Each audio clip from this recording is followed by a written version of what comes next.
It is Friday again. Let's do the circle reverse challenge. This challenge is extremely simple. All you have to do is reverse the car around a perfect circle. A 50-foot diameter inner circle and a 64-foot diameter outer circle leaves you a generous 14 feet of space to maneuver the car around this course. Each driver will have 5 attempts at this circle. The fastest clean lap will be the winner. It's very intimidating, but we'll see how it goes. You follow me to just use this mirror, and if I stay on the inside, faster time I'll get. That's right, I told both Sarah and Justin the same thing. When you know that you have enough space, as in the front end swing of the car will not put you into the outside row of pylons, all you need to look at is the driver's side wing mirror. Here we go. Okay. To the left, use that. Oh, sugar. Oh no, I fucked up already. Ah! Oh no, fucking up terribly. I just ran one over, I think. Okay, let's take a minute and try to figure out what happened here. Sarah starts off her run following my instructions perfectly, looking in the driver's side wing mirror. But because she can't see the cone, because the mirror is still set for my run and she hasn't adjusted it, she resorts to looking through the back window to try to see the next cone, and ends up running one over. In order to make this course a little bit simpler, I used collapsible cones with holes in them for the inside circle and solid cones for the outside circle. So you would always want to keep the cones with the holes in them on the left side of the car and the solid cones on the right side of the car. For Sarah's second attempt, she starts far too far to the right in the course, so the front end swing would put her into the outside circle of cones. But she mixes up the cones anyway and actually steers to the outside of one of the solid cones. Oh my god, where am I? Wow, what did I do?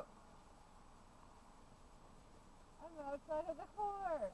Each driver will get 5 attempts at this circle, and since both of Sarah's first attempts made it about 10 feet, I wasn't expecting great results. But then this happened.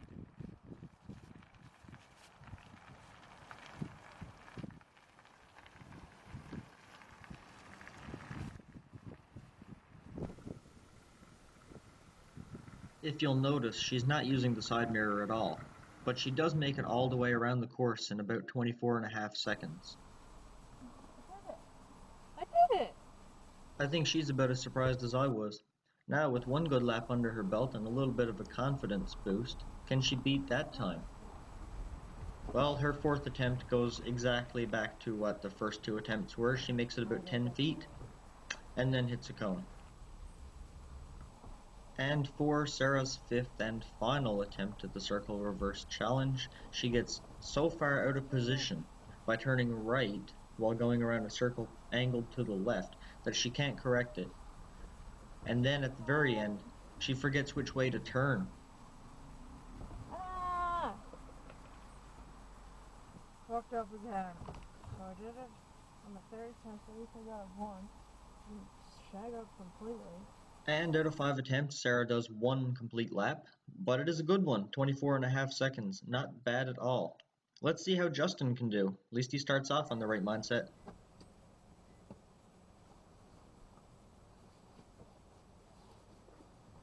Safety first. And Justin's off on his first attempt. In a minute. Well, okay, there he goes. Yeah. Okay, spoiler alert. Justin actually does complete this lap. Very slowly, but it's a success. I think it was right around this point here that I was wondering if I'd be able to make it to Tim Hortons and back before he got finished.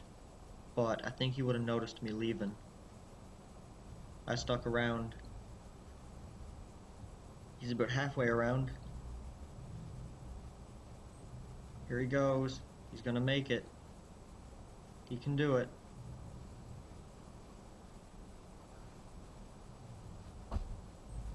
Oh my god, I should have fast forwarded this.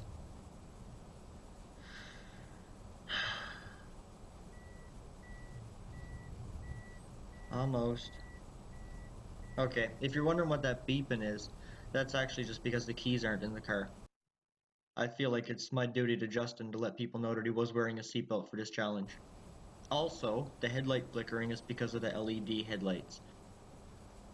So Justin finally finishes his first attempt at about 57 seconds.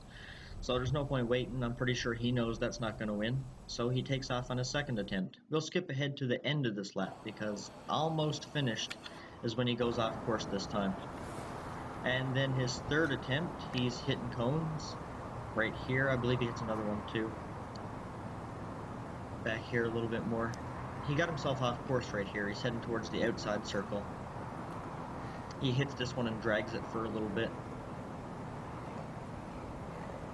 But he doesn't stop. He's not willing to accept the failure of this lap.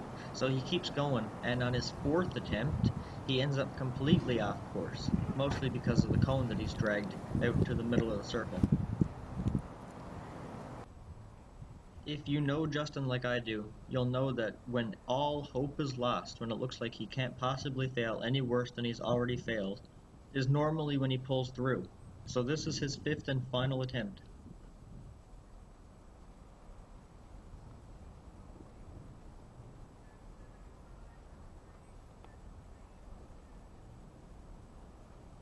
I'm just going to go ahead and say that this is probably the closest competition we're going to have out of all 8. Justin finishes with a time of 24.43 seconds. Look how happy he is about that. That's amazing. Last attempt too. So that means that Justin actually wins this challenge by 1/10 of a second over Sarah's time. I can't be too surprised though. I mean, this is exactly what he predicted would happen. I think I'll do best at the backing up challenge. Why? It just seems simple to me. Well, it had to happen eventually, I guess. Justin hooked the plastic undercarriage of the car when he went a little off course on the circle reverse challenge. So luckily, it is a fairly easy fix with these clips. So I'll just go ahead and pop these right back in.